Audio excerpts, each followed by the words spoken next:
Direct from our newsroom in New York, in color, this is the CBS Evening News with Walter Cronkite. And Dan Rather in Timahoe, Ireland. Marvin Kalb in Dublin, Ireland. Barry Seraphin on Capitol Hill. Morton Dean in New York. David Henderson in Chicago. Murray Fromson in Wichita, Kansas. And Bill Curtis in Los Angeles. Good evening. President Nixon today wound up his European trip, the trip overshadowed from the outset by the troubles of the Middle East and the death of Egyptian President Nasser. A sentimental visit to Ireland was the final stop of the 9-day tour of 5 nations, and Dan Rather reports.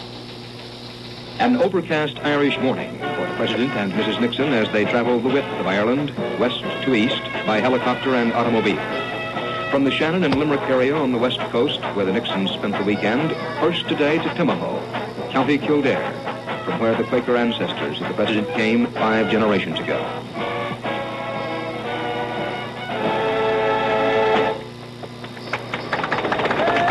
Thank you very much. It's really a great band. Oh, you can be very proud of it, Connor. Thank you very much, Mr. President. And we really they played that song with a great feeling. Huh? God bless America. Ah, that's so we'll say God bless Ireland too. Huh? Right. Fair enough. Sure. All right, good. God bless. The highlight of the County Kildare visit was the dedication of a memorial stone in a burial ground in honor of the old Quaker community. I think it is not insignificant to mention a historical fact that all people in Ireland would know, but that many people outside of Ireland would not know. And that was that the Irish Quakers who lived in Timahoe and in County Kildare were always treated equally with complete tolerance by the Irish Catholics, who were in the great majority. I learned that. Then it was off on yet another motorcade. Today through the Irish towns of Kildare, Newbridge, and Naas. Crowds along the way were sparse in the country lane sections, fairly large in the towns. Warm and friendly were the people everywhere. In Naas, the rains came. People ignored the rain to stand out and wave to Mr. Nixon. By this time, the top had been pulled over on the President's limousine. Mr. Nixon was inside. But when he saw the people standing out in the rain to wave to him, he responded by having the top pulled back of his car and poking up through himself. A brief stop at the U.S. Embassy so the President could get out of his wet clothes. In the afternoon at the Irish presidential residence, talks with President de Valera. Mr. Nixon filled in the Irish leader on events in the Middle East. Ireland is officially a neutral nation. President de Valera reported he wanted to talk most about increased trade for his country. The White House had considered canceling or changing the scheduled motorcade from President de Valera's residence to Dublin Castle, the principal motorcade route through Ireland's largest city. Dublin had been filled with rumors of dissident Irishmen trying to embarrass their government by causing an incident, perhaps a serious one, on President Nixon's motorcade. But in the end, the decision was made to chance it, go through with the motorcade as scheduled. As he got into downtown Dublin, crowds were large and friendly. A short distance farther, a man in a sweater races out of the crowd from Mr. Nixon's left again and splattered an egg on the windshield. Mr. Nixon ducked back down. Mrs. Nixon was inside and had been staying down all the time. Secret Service men tried to speed up the motorcade, but briefly in the confusion had difficulty in doing so because of 2 photography trucks ahead of the President's car. There was no damage to the President's limousine. He and Mrs. Nixon appeared unruffled. In late afternoon, Dublin time, the President and Mrs. Nixon motorcaded to the airport for the 7-hour-plus plane ride home. I will simply say that as I leave Ireland, and when we look back on this day, I am sure that these meetings, all of them, the ones that we've had with you and the ones we've had with our own staff, will be recorded as a period when we made a significant contribution, not only to better understanding between our 2 peoples, but to the whole great ideal that we both desire, a peaceful world. Following his speech, the President and his party boarded Air Force One for a takeoff under cloudy Irish skies, a 7.5-hour flight back to Washington.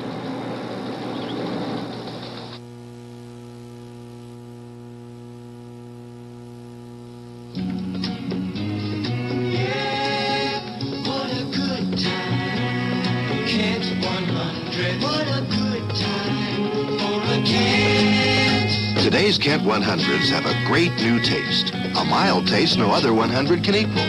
Because the exclusive Micronite filter smooths the smoke, lets all the taste come through. Kent 100, what a good time for a Kent. Cambodia's legislature has voted unanimously to declare the country a republic on Friday, ending its ancient monarchy. The move apparently is designed to undermine the claim of ousted Prince Sihanouk that he is still the rightful leader of the state. It's not expected to produce any immediate changes in the government of Premier Lon Nol. In the war, Cambodian troops turned back the biggest enemy attack so far along that main highway connecting Phnom Penh with Kompong Som, the country's only deep-water port. At least 4 major Cambodian highways remain closed by enemy attacks. Meanwhile, in Washington, our Pentagon correspondent, Bob Schieffer, reports the military's long-range planning calls for less than 50,000 U.S. troops in Vietnam by the summer of 1972. Schieffer says that the Pentagon is basing that figure on the assumption that Vietnamization can continue on the present schedule. More than 1,400 Americans are missing or known to be held captive in North Vietnam. Today in Washington, there was another demonstration in their behalf. Barry Seraphin reports. Several hundred members of families of those missing or held prisoner gathered on the steps of the Capitol in a show of commitment to generate massive public sentiment in this country. The only thing they believe will force the communists to follow the Geneva Convention in the treatment of prisoners. Mrs. Carol North, whose Air Force husband has been held captive more than 3 years, said the group has received expressions of support, but not enough. We have had mass responses where we have been able to reach the people. We're not doing anything spectacular as far as marching or demonstrating in any great, open, loud way. We're working quietly, hard, and long to get our men home. I want my husband home, and I want him healthy. The group broke up into small delegations, each carrying cards to be signed by senators and congressmen pledging continued support.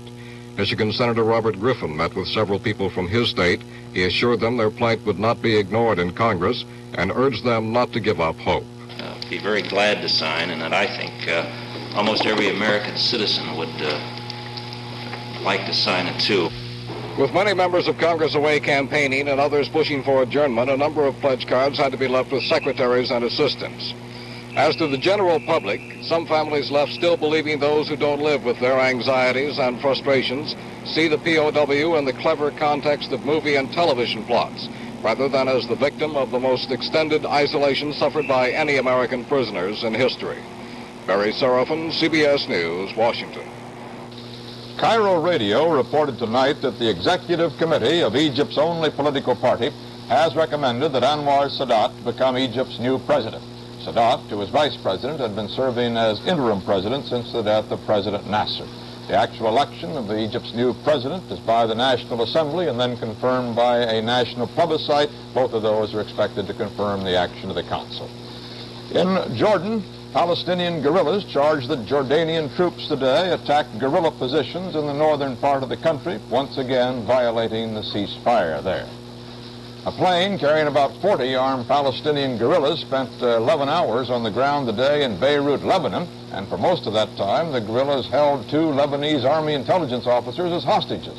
The officers were seized when they went aboard the plane to tell the guerrillas they were forbidden to disembark there. Lebanese troops and armor surrounded the plane, and Arab diplomats and local guerrilla leaders went aboard. They finally persuaded the armed guerrillas to release their hostages and take off, presumably for Iraq. It's believed those armed guerrillas had left Lebanon to fight in Jordan's civil war and now wanted to return. The kidnapping of foreign diplomats as a political tactic has now spread to the North American continent.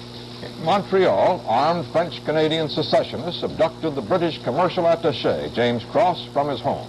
They later demanded as ransom the release of some imprisoned companions, $500,000, a safe passage for themselves to Cuba. Bolivian President Alfredo Ovando Candia met today with the Bolivian Army commander who called yesterday for a coup d'etat. Efforts are apparently being made, at least for now, to resolve the dispute by negotiation. And so far, no shots have been fired. Behold the jogger. In any weather, he jogs on, as though he'd never heard of colds or flu. That's why we've gone out of our way to remind him, when you catch a cold or flu, do what doctors say to do. Rest in bed, drink plenty of fluids, and take aspirin to relieve the pains and reduce the fever. Bayer is pure aspirin, not just part aspirin. And aspirin is what doctors recommend. Bayer works wonders. Hello. Hello, I'm making a survey on laxatives. Fine. When I need a laxative, I use Phillips Milk of Magnesia. Yes, but what about the other kinds of laxatives? Stimulants, bulk types, lubricants? I don't use them. Oh, you sound rather definite. Look, doctors recommend Milk of Magnesia more often than anything else. So I choose Phillips Milk of Magnesia. Okay? Well, sure. I mean, that makes sense. Attorney General Mitchell said today that federal agents have used 3 times more wiretaps this year than last, and in his words, the only repression that has resulted is the repression of crime. Disputing critics who question the constitutionality of electronic eavesdropping, Mitchell said that he regarded such use by law enforcement officials as not only a right but a duty. In an address to police chiefs meeting in Atlantic City, the Attorney General stressed that authorities have not used the court-approved wiretaps indiscriminately. He said that 80% of the intercepted messages contained incriminating evidence. Of 5,889 phone calls on one tap, Mitchell added, 5,594 were incriminating. New York City's prisons are stuffed to almost 3 times their planned capacity. Most of the inmates aren't even serving sentences. They're merely waiting for trial, waiting because of overcrowded court dockets. They can't get out because of high bail. Inside, it's generally agreed, living conditions are deplorable. In recent days, inmates in 5 of the 6 New York City jails have mutinied and taken hostages to dramatize their grievances. Prisoners in 2 of them held out until this morning. In one, it ended without violence. In the other, it did not. Morton Dean reports. 17 hostages were being held at the Tombs last night when police began preparations for a mass assault to free them. Rebellious prisoners demanded to meet with Mayor Lindsay. Lindsay refused, delivering an ultimatum, free the hostages or face the consequences. The prisoners relented. The hostages were set loose. Do you think they really might have killed you? Yes, they were. Mr. Stark, under what circumstance? That they would have killed you? They were. Why do you think this? Because these men, because there was 3 other officers that I saw, there was knives laid on their neck. And they had 2 of us officers handcuffed. We was going to be castrated against the bars, and if anybody would have shot, we would be the first one to get it. Despite the ordeal, some hostages and the mayor agreed that the inmates, most of them awaiting trial, had legitimate grievances. One of the things that I wanted to know from each of the members of the representative group, I believe there are 11 of them, was how long each one had been in detention without trial. And it ranged from 7 months, 8 months, 9 months, etc. It was pretty bad. At the old Queens detention house, the mayor's tact was successful again, and 3 hostages were released. However, there were reports of bloody reprisals by prison guards against the inmates, witnessed from a nearby building by 2 reporters and a photographer. At first, as soon as I looked out the window, I seen about 250 of the inmates facing the north or south wall, with their heads facing the wall, with Department of Correction officers standing over them with clubs and nightsticks, and whenever any of them turned around, they were kicked or hit. Then, while I was there, I also seen men being dragged out of the building by their arms, hands, legs, all different parts of their body, while Department of Correction officers were beating them with clubs, axe handles, fists, kicking them in the groin, smashing them in the head. There were a lot of people dressed in business suits just standing around watching. And also, while I was there, there was one man who came out with his hands over his head as the prescribed manner. They asked the volunteers to come out. He was pushed off the loading platform onto the ground, pushed by another Department of Corrections officer, and then ran through a garment where he was beat profusely and then thrown into a waiting Department of Corrections van. I couldn't tell whether they had surrendered or not. They were being dragged out of the building. They didn't have any arms. When they got outside, the correction guards just let loose and beat hell out of them. Yeah, now we had another story that men walked out with their hands up like POWs and then were belabored. One guy I can remember now seeing walking out like that. And he was... And the whole situation was so disgusting resisted from vomiting only against holding my will back. All of the hostages are now free, but some 35 hardcore prisoners are still barricaded in a section of the Queens facility, claiming they are afraid to come out. Meanwhile, today, a state Senate investigating committee issued a report on last summer's prison riot in Manhattan and stated that the same deplorable conditions that led to the summer unrest gave rise to this weekend's turmoil. Morton Dean, CBS News, New York. For the second time in a year, a symbol of confrontation between police and the radical left has been blown up in Chicago, and David Henderson reports. Exactly a year ago tomorrow, a blast toppled the Haymarket Square policeman's statue from its pedestal. Chicago police tried to link the bombing with demonstrations by the Weathermen, a faction of the SDS, but the case remains unsolved. The statue was rebuilt and rededicated 5 months ago by Mayor Daley in memory of 7 policemen killed in 1887 during a labor riot. Early today, another powerful explosion destroyed the police statue again, showering metal fragments for 200 feet. No one was injured. Mayor Daley called it a senseless attack. It happened about a year ago that these people visited our city. And perhaps again, maybe it was visitors again last night, I don't know. But what are they attempting to try to do to this society? If they're attempting to try to frighten the mayor of Chicago, I said before, I don't frighten from such acts of violence. We're going to rebuild the statue again, right where it is, because we think it belongs there. The new police statue will be placed under constant guard. Meantime, police and the FBI are checking reports that the Weathermen claim credit for this latest bombing. David Henderson, CBS News, Chicago. The Hollywood coroner says an overdose of narcotics, police say possibly heroin, is responsible for the death of the well-known rock singer Janis Joplin. Miss Joplin was found dead in her bedroom last night. She was 27 years old. It's like a ball and in a chain.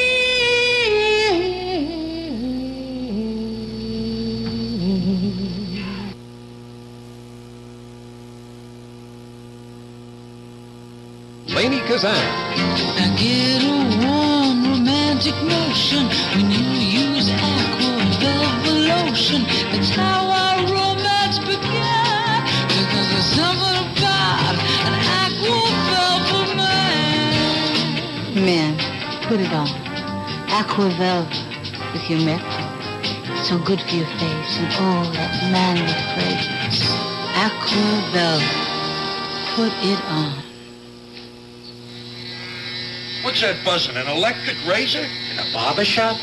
Sure, I get a barber close shave with my electric razor when I use Williams Electric Shave. Electric Shave evaporates perspiration, makes whiskers stand up, gives a non-irritating shave. Gotcha! Feels barber close with an electric razor. When you use Williams Electric Shave, for a shave that feels barber close, use regular or cooling frost lime. An injured survivor from last Friday's air crash in the Colorado Rockies died this morning, bringing the death toll to 30. The plane was carrying football players and fans from Wichita State University in Kansas to a game. On the campus this morning, there were memorial services for the dead and suspicions about the plane flight. Murray Frompson has the details.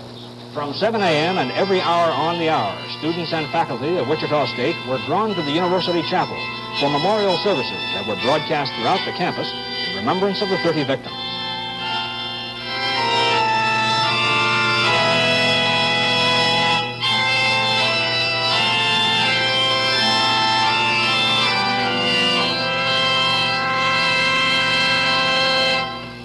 Lord God, we gather here in your house.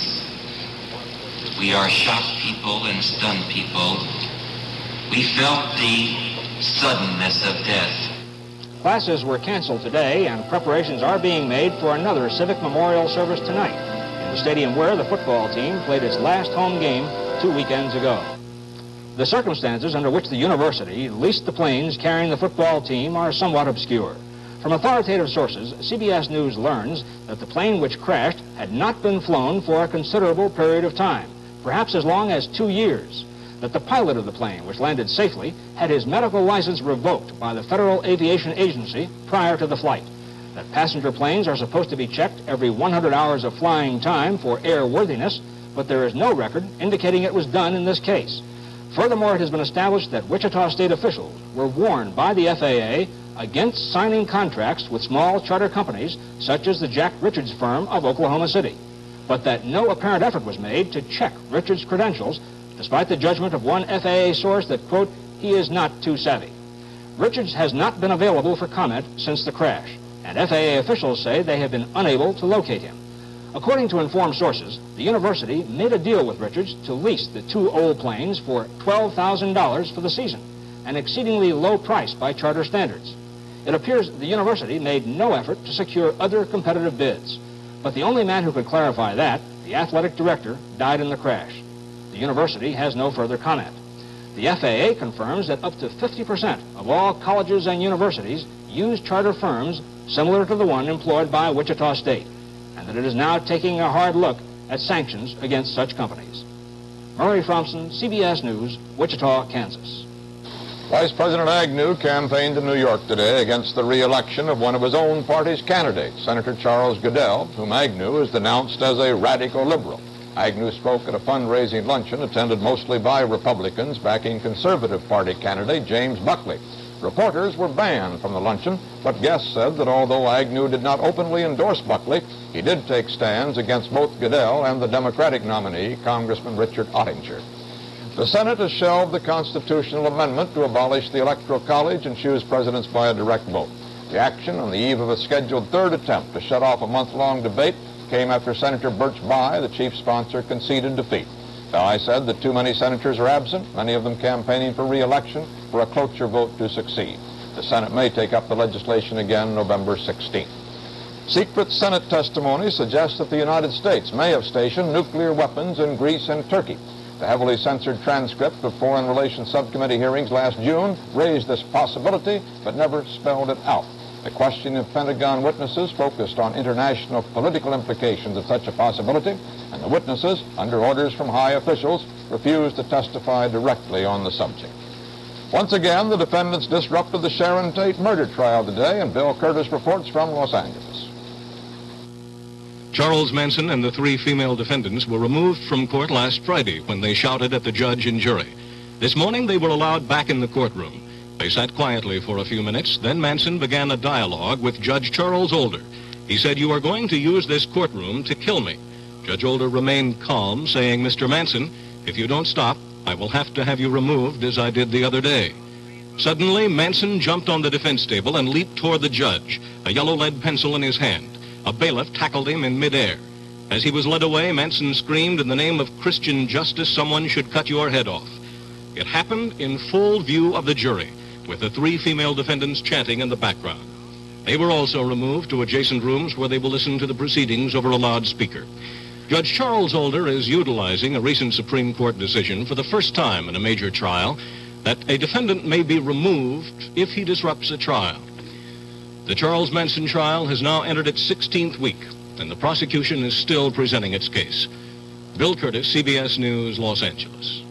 The averages were up on the New York Stock Exchange on heavy volume, 19,800,000 shares. Observers cited optimism on money matters, the result of declining interest rates, easier credit, and good business forecasts for the current quarter.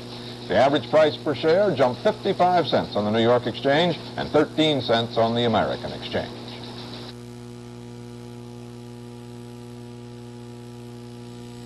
If you use a dandruff shampoo on Tuesday, but dandruff's back on Thursday, maybe what you've got isn't ordinary dandruff. Ask your doctor. Flaking and itching could be early signs of eczema, seborrhea, psoriasis. Tegrin medicated shampoo has an invisible medicated barrier that fights bacteria for days.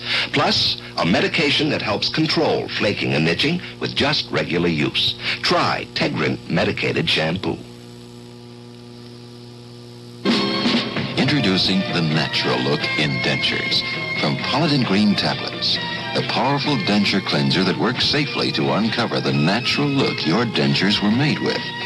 Pollented Green not only bubbles away stain and odor, it bubbles away the past. In only minutes, the green is gone. Your dentures are sparkling, clean, and fresh. The natural look is back. The natural look in dentures. From Pollented Green. How about that new Kent menthol? Wow, Kent got it all together. Kent got it all together. Kent has got it all together. New Kent Menthol 100s. Brisk, breezy menthol flavor, exclusive micronite filter, and good rich taste. They're all together now. All the refreshment of menthol. All the good things of a Kent. It's all together.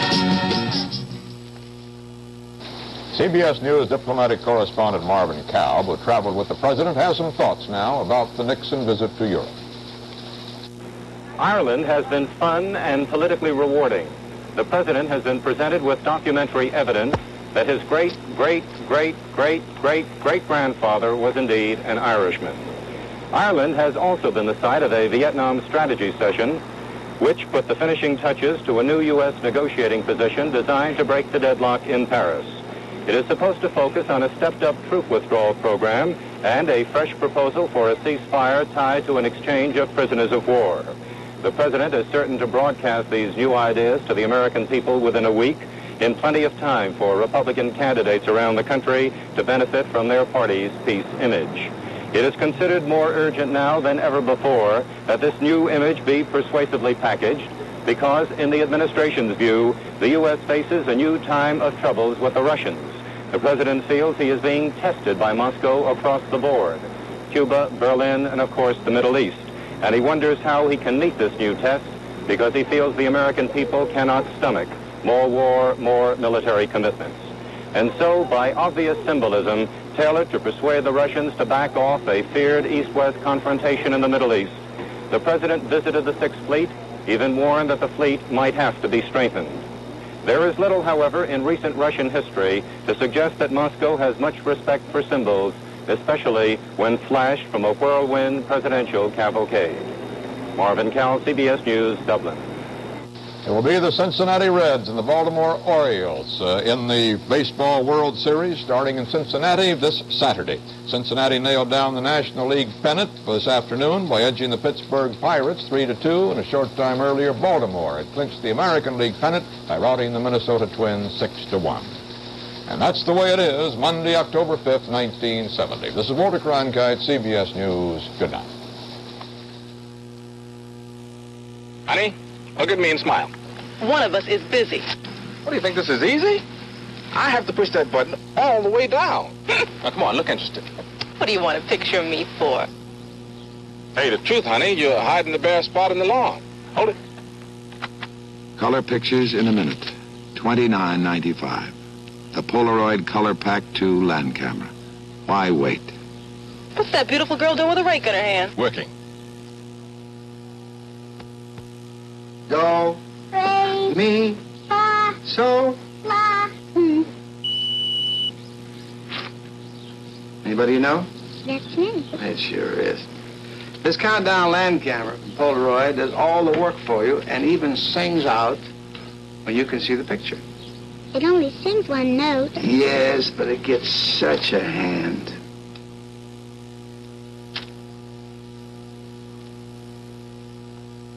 Direct from our newsroom in New York, in color, this has been the CBS Evening News with Walter Cronkite. CBS News examines the Catholic dilemma tomorrow night at 10 Eastern Time on CBS.